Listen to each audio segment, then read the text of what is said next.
What is going on, guys? It's Suk and I am back with a brand new video on Super Duper Tech.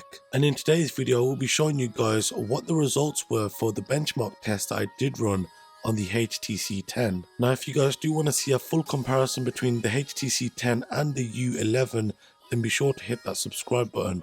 But without any further ado, let's hit the titles.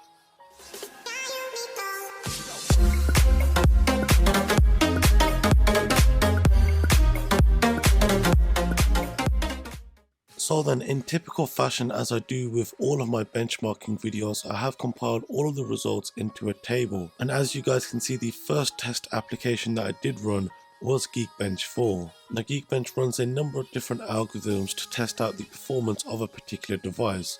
Now as you guys can see, on the single core side of things, the HTC 10 got a score of 1694, and over on the multi-core side of things it got a score of 3957.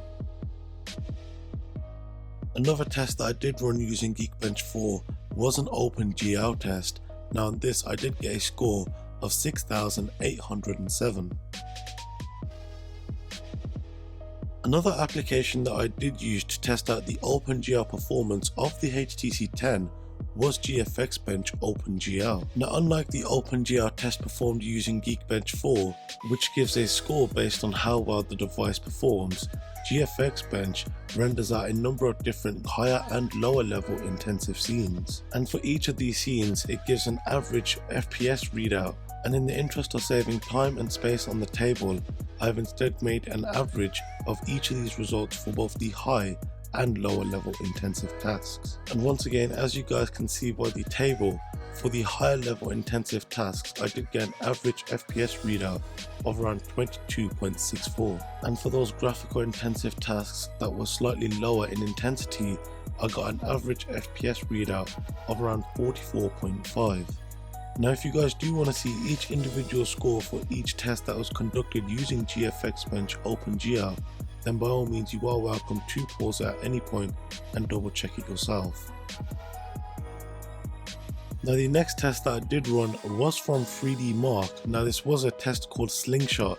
Now the score that I did get for this was 2375. Now the next benchmarking application that I did run was Antutu benchmark.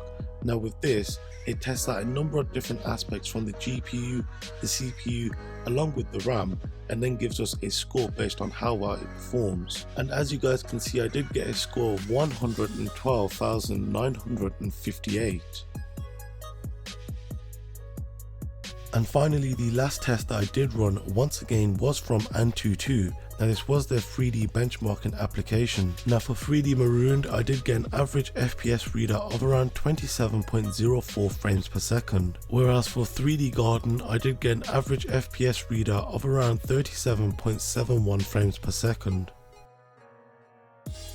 So then guys, that has been it for today's video. I do hope you did enjoy it. If you did enjoy it, then be sure to hit that like button, and if you are new around here, then why not subscribe? If you have got any questions as to what you have seen in today's video, then be sure to leave them down below in the comment section. And if you do want to see what video I am working on next, then be sure to add me and follow me on my social media. Thank you guys very much for watching, and I'll see you guys next time. Have a good one.